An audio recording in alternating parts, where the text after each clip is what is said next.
The phone buzzed in Alex Harper's trembling hand at 2:17 a.m. Meet me at the airport. Gate 17.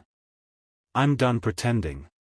The text was meant for his best friend, the only person who knew the divorce papers were already signed and hidden in his daughter's crayon drawer. Instead, it shot across the city to Elena Voss, CEO of Vostech, the woman who just frozen his startup's funding with one icy email. 5 minutes later, headlights sliced through the rain outside his tiny duplex. A black town car idled at the curb. Elena stepped out in a charcoal trench coat, heels clicking like gunshots on wet pavement. She didn't knock. She simply stared through the screen door until Alex opened it, barefoot, still holding the phone like a smoking gun. You texted me, she said, voice low, dangerous, and, impossible, curious. What are you doing here? You said you were done pretending. I want to know what you're not pretending about. Behind him, 5-year-old Mia padded into the hallway clutching her stuffed giraffe.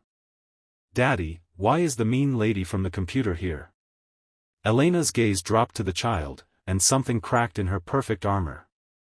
That was the moment everything changed. Alex had never meant for Elena Voss to become the villain of his life. 6 months earlier, he'd pitched her his app, a simple platform that connected single parents with vetted babysitters in real time. He'd poured every sleepless night into it, every dollar from Mia's college fund, every ounce of hope that he could build something stable after his wife walked out. Elena had listened for exactly 4 minutes, then shut her laptop. Cute, she'd said. But cute doesn't scale. The rejection email arrived before he'd even reached the parking garage. Now she stood in his living room, dripping rain onto the threadbare rug, staring at the crayon drawings taped to the fridge. I thought you were married, she said. I thought you were human. Mia tugged Elena's coat. Do you want juice? Daddy says juice fixes everything. Elena crouched, eye level with the child. Does it? Mia considered this solemnly. Only the orange kind. Alex watched the CEO of a billion-dollar company accept a plastic cup of off-brand orange juice from his daughter and drink it without flinching. The sight lodged something sharp and aching behind his ribs. The next morning, Elena's assistant blew up her phone. Board meeting. Investor call. The usual gauntlet. Elena ignored every ping. Instead, she sat at Alex's kitchen table while Mia colored a unicorn purple and asked Alex to make pancakes shaped like dinosaurs. I don't understand you, Alex said, flipping a lopsided T-Rex. You crushed my dream in 4 minutes flat. Why are you here? Elena traced the rim of her coffee mug. Because no one has ever called me out in a text message at 2 a.m. And lived to regret it. She paused. Also, your daughter just told me my shoes look like spaceships. I've never been complimented by a 5-year-old before. Alex laughed, actually laughed, for the first time in months. The sound startled them both. But fairy tales don't survive Monday mornings. By 9 o'clock, Elena was back in her glass tower, fielding accusations of favoritism when word leaked she'd spent the night in a consultant's home. The consultant, of course, was Alex. Photos surfaced, grainy shots of her town car outside his duplex. The internet exploded. Hashtag cold CO melts trended beside hashtag gold digger dad. Alex's phone rang off the hook. His ex-wife's lawyer threatened to revisit custody. His investors, already skittish, pulled out entirely. The app servers crashed under hate traffic. He stood in the wreckage of his living room, Mia asleep on the couch, and texted Elena. We need to stop this before it hurts her. Her reply came instantly. Meet me on the roof. Midnight. The Vostech rooftop was a garden of sleek furniture and city lights. Elena waited in a hoodie and jeans, hair loose for the first time Alex had ever seen. I can fix this, she said without greeting. I'll fund you. Publicly. Spin it as a redemption arc. I don't want your pity money. It's not pity. She stopped, jaw tight. I lost a child, she said finally. Years ago. Miscarriage. My husband said it was fine, we'd try again. Then he left. I built the company to prove I didn't need anyone. Turns out I just got really good at being alone. Alex's anger deflated. I'm sorry. Don't be. Be honest. What do you need? He looked out at the skyline. A chance to build this without strings. And for Mia to grow up believing the world isn't cruel. Elena nodded once. Done. She didn't fund him outright.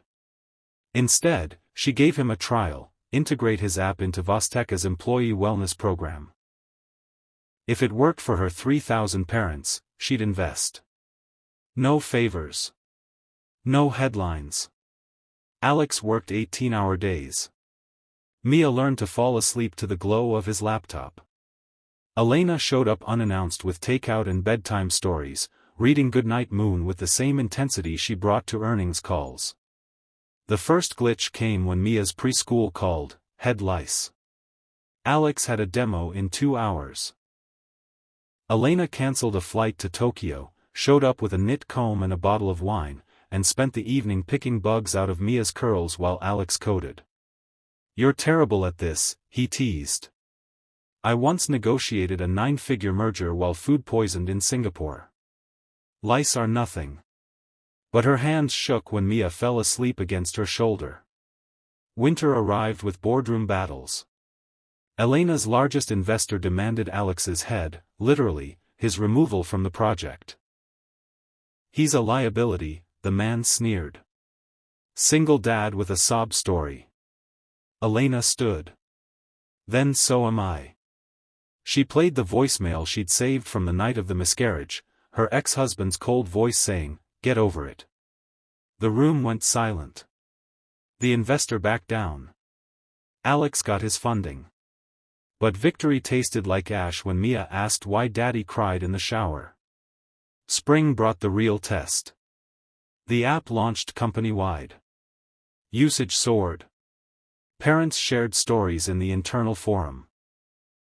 Divorced dads finding sitters for night shifts, moms attending first interviews in years. Elena watched the numbers climb and felt something she hadn't in a decade, pride that wasn't armored. Then Mia got sick. Not lice, something worse. A fever that wouldn't break. Alex rushed her to the ER at 3 a.m. Elena met them there, still in a gala gown, mascara streaked. She'll be okay, the doctor said after tests. Just a virus. Fluids and rest. Alex collapsed into a plastic chair. Elena sat beside him, gown pooling like spilled ink. I can't do this alone anymore, he whispered. You're not. He looked at her. What are we doing, Elena? She took his hand. Terrifying each other into being better people. Recovery took a week. Mia demanded Elena read her 5 books every night via video call. Alex's app hit 1 million users. Elena's board voted to acquire it outright, for a sum that made Alex's knees buckle. But money wasn't the happy ending. The happy ending was the afternoon Mia tugged Elena's sleeve in the park. Are you gonna be my mommy now? Elena froze. Alex held his breath. I'd like to be whatever you need me to be, Elena said carefully. If your dad's okay with that. Mia looked at Alex. Daddy? He knelt, eye level with his daughter. Remember when we talked about choosing family? Mia nodded. I choose Elena. If she chooses us. Elena's eyes filled. I choose you both. Every day. Even the lice days. They married quietly 6 months later in the rooftop garden where everything almost ended. Mia wore a tutu and carried dandelions. Elena wore the same hoodie from their midnight talk, now washed soft. Alex's vows were simple, I stopped pretending the night I texted the wrong person. Thank you for answering. Elena's were shorter, you thawed me. I'm never going back. The app became a global platform. Single parents found community. Elena started a foundation for working moms. Alex taught coding to kids in Mia's preschool. And every year on the anniversary of that mistaken text, they returned to the duplex, now a cozy office for the foundation, and left a new crayon drawing on the fridge. The latest one showed 3 stick figures under a purple unicorn sun. Underneath, in Mia's wobbly letters. We were lost. Then we found each other. The end, or maybe just the beginning. If this story made your heart ache in the best way, hit that like button. It tells YouTube to share more love stories like this. And subscribe with notifications on, because next week we're diving into, she hired a fake boyfriend for her sister's wedding, he turned out to be her ex's brother. You won't want to miss the chaos. Drop your favorite moment in the comments, I read every single one. See you in the next one.